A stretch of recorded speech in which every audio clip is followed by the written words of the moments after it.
Bonjour tout le monde dans cette deuxième partie où on va continuer sur la correction du premier TP. Alors on est arrivé à l'exercice 5, on va lire l'énoncé.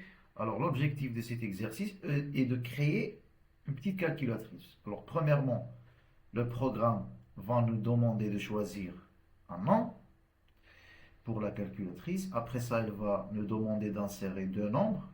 Et après, on va appliquer sur ces deux nombres-là quatre opérations qui sont l'addition, la soustraction, multiplication et la division. Alors ici, on a un exemple d'affichage. Premièrement, on aura le programme qui va nous demander de saisir le nom. Après, d'insérer le premier nombre et le deuxième nombre. Et le résultat sera comme suivant. Alors, on va afficher résultat. Après ça, on va afficher des tirets. On va afficher calculatrice et le nom. Et après, on va afficher les quatre opérations. Très bien. Alors, comment on va faire pour écrire le code pour cet exercice? Premièrement, on doit savoir combien de variables dont on a besoin dans ce programme-là. Alors, on a premièrement le nom de la calculatrice. Après ça, on a le premier nombre 1, et le deuxième. OK? Alors, on va mettre la première variable, nom reçoit, et on va mettre input, et on va saisir le message qui va inviter l'utilisateur à saisir le nom. Entrer le nom de la calculatrice. Alors ici, on va choisir un nom aléatoire, par exemple Casio, MyCasio, ou bien vous allez choisir un nom pour une calculatrice que vous allez créer. OK? Entrez le nom de la calculatrice. Très bien. Maintenant, on va écrire le premier nombre. Alors, c'est la deuxième variable, nombre 1. Input. Et on va écrire un message qui va demander à l'utilisateur de saisir le deuxième. Entrer, par exemple, le premier nombre. OK. Après ça, je vais sélectionner cette ligne et je vais call. Et qu'est-ce que je vais changer? Juste le nom de la variable, je vais mettre ici nombre 2 et je vais écrire ici le deuxième. Très bien. Alors maintenant, si j'exécute mon programme, sur la console, la console m'a affiché le message suivant, entrer le nom de la calculatrice. Par exemple, je vais saisir Casio. Après ça, par exemple 20, ici je vais saisir 15. Et quand je vais cliquer sur Entrée, alors comme on a vu la vidéo précédente, je vais avoir dans ma mémoire trois variables. Alors trois variables vont s'enregistrer avec les valeurs que j'ai saisies ici dans la console. Alors, on aura la première variable nom avec une valeur Casio, nombre 1 avec une valeur 20 et le deuxième nombre 15. Très bien. Alors ici on a la première valeur, c'est une chaîne de caractères, deuxième c'est une chaîne, et la troisième c'est une chaîne de caractères. Alors ici, qu'est-ce que je dois faire? Je dois transformer ces valeurs-là en entier, comme on a déjà vu dans la vidéo précédente, dans le dernier exercice. Alors qu'est-ce que je dois faire? Le casting.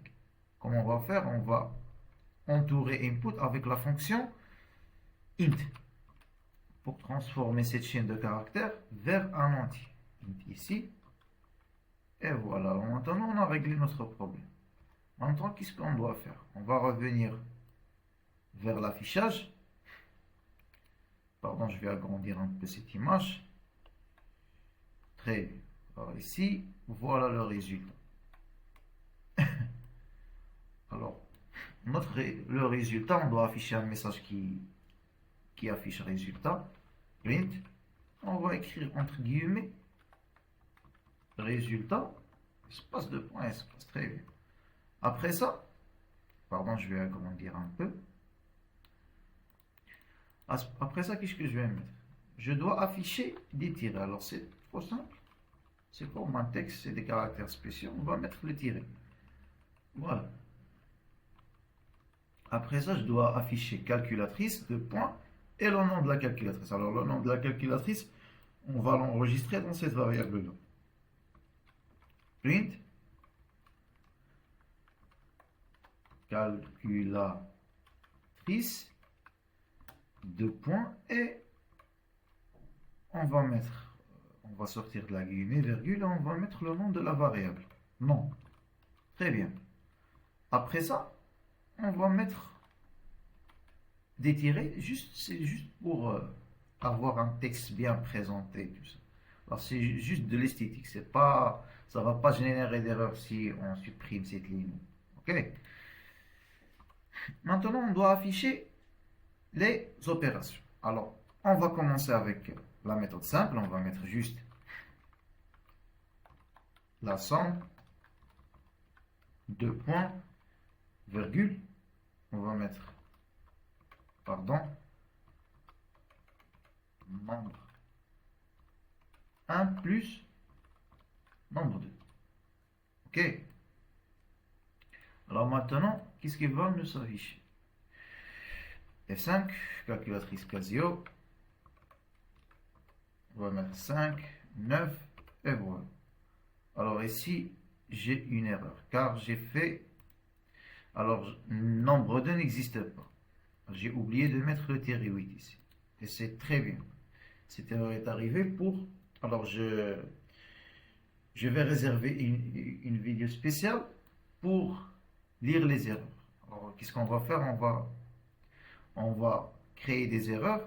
Et après ça, on va essayer de comprendre d'où vient l'erreur. Et on va essayer de la fixer. OK?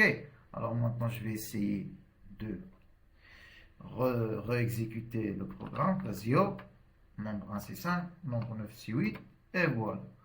Alors l'affichage, on a résultat, calculatrice, la somme est 14. C'est pas le même affichage, mais on va aller étape par étape. Alors ça, c'est la première chose. Alors si on veut afficher un affichage similaire à ce qu'on a dans l'énoncé de l'exercice, alors qu'est-ce qu'on va faire? Premièrement, on a 5, 3. Alors ici, on doit avoir, qu'est-ce qu'on va avoir? 5 plus 9 égale à 14. Très bien. C'est-à-dire, on doit afficher le nombre 1 sous forme de variable, nombre 2. Alors, pour afficher une variable, on doit la mettre en dehors des guillemets. On va mettre nombre 1. Ici, on a plus. Mais ce plus-là n'est pas une opération. C'est juste une chaîne de caractères. C'est juste un décor, si on peut le dire comme ça. Après ça, je vais mettre nombre 2, 8, virgule et les guillemets, puis une virgule. Et je vais mettre ici égal. OK? Je vais supprimer cette ligne car ça va me générer une erreur. Après ça, je vais exécuter mon programme. Je vais mettre par exemple Casio. Je vais mettre 5, 4. Pardon, j'ai commis la même erreur. Alors ici, j'ai oublié tirer 8. OK? On va essayer. Casio, 5, 6. Très bien. Et voilà, voilà l'affichage. On a ici 5 plus 6 égale à 11. OK? Alors, pour les autres lignes, qu'est-ce qu'on va faire? On va juste copier cette ligne. On va changer les opérations. Voilà. On va mettre ici division et multiplication. Excellent. On va essayer. Casio. Nombre 1, 6, 8. Et voilà. Ici, on a toutes les opérations. OK. Maintenant, qu'est-ce que je vais faire? Cette dernière ligne, je vais l'afficher en utilisant la méthode fstring. OK. Alors, on a déjà parlé de fstring. Alors, comment on fait pour afficher en utilisant la méthode fstring? On met print. On commence avec F, rappelez-vous, puis on ouvre les guillemets. Après ça, on écrit normalement. On met nombre 1, Alors, comme c'est une variable, on va mettre la variable entre accolades. Après ça, je vais mettre multiplier, ça c'est juste un texte. Je vais mettre un espace pour que ça soit plus visible. Nombre 2. Ça va m'afficher la valeur de la deuxième variable. Après ça, je vais mettre égal. Je vais ouvrir les accolades. Et qu'est-ce que je vais faire? Je vais mettre toute l'opération entre les accolades. OK? Car ici, on a dit que plus ici, c'est juste pour l'esthétique, c'est juste un décor. Mais ici, c'est une opération. Elle va s'appliquer sur ces données. Alors ici, c'est une expression qui va nous donner la somme des données. OK? Alors ici, on va mettre nombre 1 fois nombre 2. OK? Très bien. Maintenant, on va exécuter notre programme. Il va nous afficher la même chose, mais moi, je fais toujours ces deux méthodes d'affichage. Et en fin de compte, vous allez choisir la méthode qui vous paraît la plus facile. OK? On va mettre par exemple Casio 5, 8, et voilà. Voilà les deux résultats, pardon, le résultat de notre affichage. OK? Très bien. Alors maintenant, qu'est-ce qu'on va faire? On va passer à l'exercice suivant.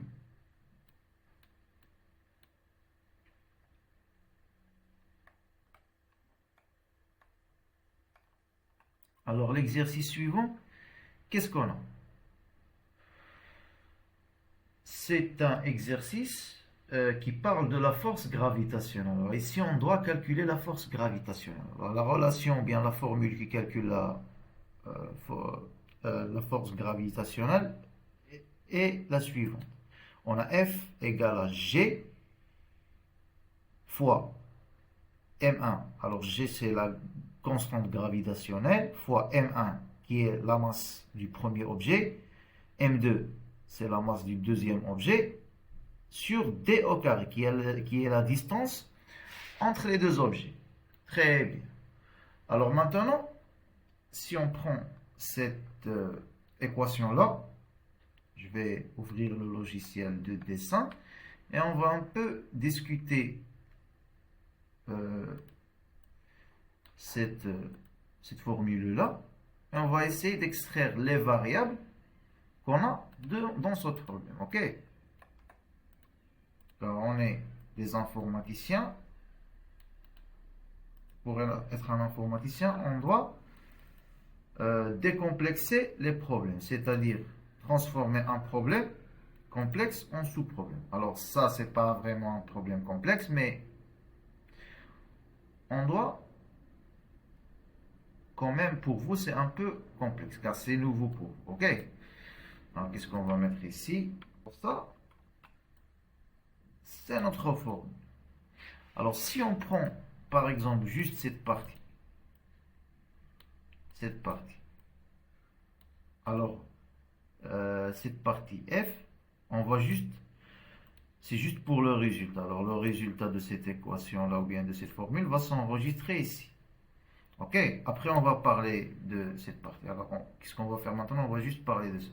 Alors, dans cette partie rouge, combien, à votre avis, on a de variables ici? Alors, les variables qu'on a ici, voilà la première variable, deuxième variable et la troisième variable. OK? G, c'est une constante. C'est-à-dire, on n'a pas besoin que l'utilisateur nous saisit cette variable. G ne change pas. Si on travaille cet exercice ou bien un autre exercice, G est constante. C'est la même toujours. OK? Alors, qu'est-ce qu'on va faire maintenant? On va mettre nos variables. Alors, on a la première variable. Pardon, ce n'est pas une variable, c'est une constante. G reçoit 6 fois 6. Ou bien, pardon, je vais l'écrire dans l'éditeur de code. Ici, je vais juste changer un peu pour laisser l'espace.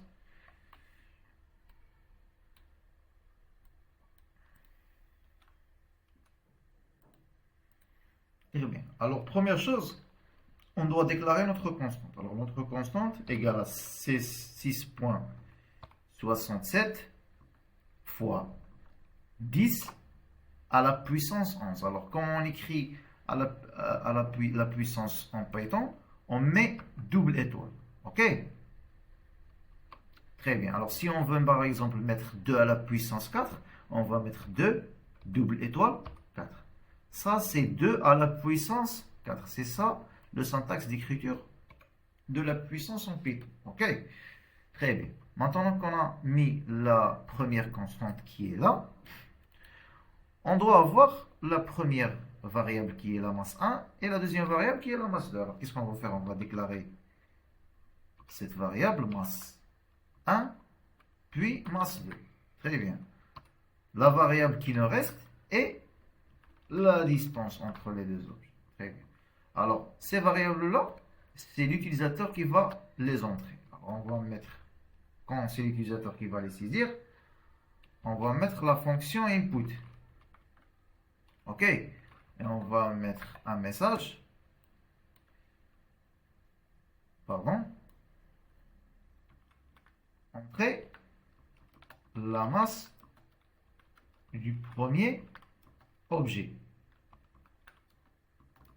Très bien. Je vais agrandir un peu. Très bien. Alors là, ce sera le même message pour masse 2. Mais juste ici, on va mettre deuxième objet. Après ça, on va demander à l'utilisateur d'entrer la distance entre ces objets-là. Alors, ça, vous l'avez déjà fait en physique. Pour calculer la force gravitationnelle, on doit avoir aussi la distance entre ces objets. Entrer la distance entre les deux objets. Alors ici, on ne va pas vraiment accorder une importance aux unités. C'est pas vraiment important dans notre cas. Mais si on veut améliorer notre application, on va les faire. OK? Mais pour le moment, on va juste entrer les valeurs. Très bien. Alors ici, si on exécute notre programme, voilà la console, entrer la masse du premier objet. Par exemple, on va être 50. 40 par exemple, kilos ou bien, je sais pas. Je ne suis pas un physiciste, mais pour vous, vous devez connaître ces choses-là. OK? Entrer la distance, par exemple, on va mettre, par exemple, 100 mètres ou bien, je sais pas. OK? Très bien. Alors ici, on voit dans notre mémoire, on a la distance qui a la valeur 100, G qui a la valeur de la constante, masse 50 et 40, 50. Et on a fait ici une erreur, on n'a pas fait int. OK? Alors on doit faire int ou bien float. Alors on va mettre float cette fois-là. OK? Car on peut avoir des masses qui ont des virgules. C'est pour ça qu'on va mettre float. On va mettre float ici. Float pour la masse. Et aussi float pour input. Très bien. OK. Alors ici, pour G, c'est une constante. On n'a pas besoin de conversion. Car le problème se pose juste quand on entre quand on entre des données en utilisant input. Alors si on fait par exemple masse 1 reçoit par exemple 50, alors ici on va avoir automatiquement masse comme un entier. OK? Alors le problème se pose juste quand on utilise input. Très bien. Alors maintenant on doit afficher notre résultat. On a plusieurs possibilités. Soit on va la mettre directement dans print, ou bien on va ajouter une autre variable, f. Alors cette variable va sauvegarder ou bien on va enregistrer notre résultat dans une variable f. Alors on va faire cette méthode-là, on va ajouter une troisième variable, f, et on va mettre la formule, c'est g fois M1 fois M2 divisé par D à la puissance 2. On a dit à la puissance, on met double étoile et voilà. Après ça, on va mettre print la force gravitationnelle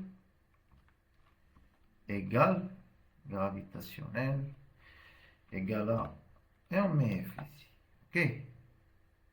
Alors, je vais agrandir, on va mettre comme ça, et je vais exécuter mon programme. Par exemple, on va mettre 40, 60, je vais mettre par exemple 200, et voilà. C'est quoi l'erreur ici? C'est M1, pardon. Alors ici, j'ai mis masse 1 et masse 2. C'est moi qui ai fait l'erreur, ok? Le voilà. Alors, je vais réexécuter le programme. Entrer la masse du premier objet, 50, 70. Je vais mettre ici 100. Ok, alors ici j'ai mis distance et ici j'ai mis, pardon. Alors j'oublie toujours, je vais mettre distance. Alors ici on a name t is not defined, c'est-à-dire cette variable t que j'ai mis ici, il n'est pas défini. Pourquoi? Car ici dans la variable on a distance et ici j'ai déclaré distance. C'est-à-dire que ici je dois avoir distance. Très bien. Je vais mettre 60, 50, 100 et voilà. Alors la force gravitationnelle égale à 2, alors il y a une méthode pour réduire ce nombre-là, c'est-à-dire avoir juste deux nombres après la virgule, mais on va laisser ça pour, vous pouvez le voir tout seul. Et si on a exponentielle moins 11, alors cet E-là, c'est-à-dire 10 à la puissance moins 11, ok? Alors c'est juste un exemple, n'ayez pas de souci sur ce point-là. Alors l'important pour nous, c'est que notre programme est fonctionnel, c'est-à-dire qu'elle marche très bien. Très bien. Alors la deuxième méthode, c'est de prendre cette formule et la mettre directement ici, c'est-à-dire, et si on a f, si on exécute maintenant notre programme, on ne va pas avoir une quatrième variable, on va mettre directement le résultat ici, et on va gagner en mémoire. Comment on va gagner en mémoire? Ici on a une constante, deux variables, troisième variable et quatre variables. Alors par cette méthode là, on va économiser dans la mémoire, on va juste avoir trois variables et une constante. Ok, entrer la masse du premier objet, 50, 40, 100. Très bien, regardez ici. On a économisé une variable. Ok, très bien. Maintenant, si vous voulez, on peut faire par exemple l'affichage. Par exemple, on va tester un affichage ici. On va le faire en utilisant fstring.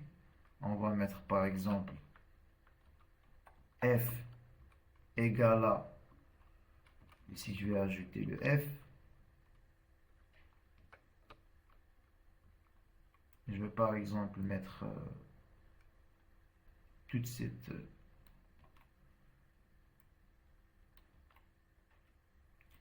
je vais mettre ici G entre accolades, masse entre accolades,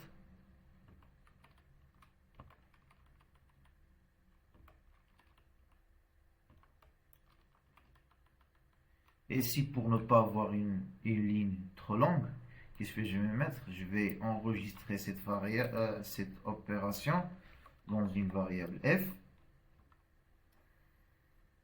et je vais mettre ici égal à, et je vais mettre f, car ici on a déjà enregistré la variable f. Si on affiche maintenant notre programme, on va mettre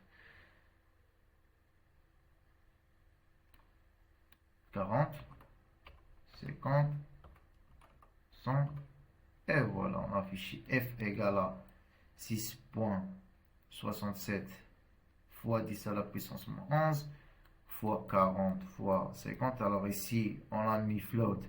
Et vous remarquez que c'est 40.0, 50.0 divisé par 100 à la puissance 2 égale à, et voilà la force. Ok? Alors, très bien. Alors, c'est tout pour cette épée-là. Et on se voit à bientôt, Inch'Allah.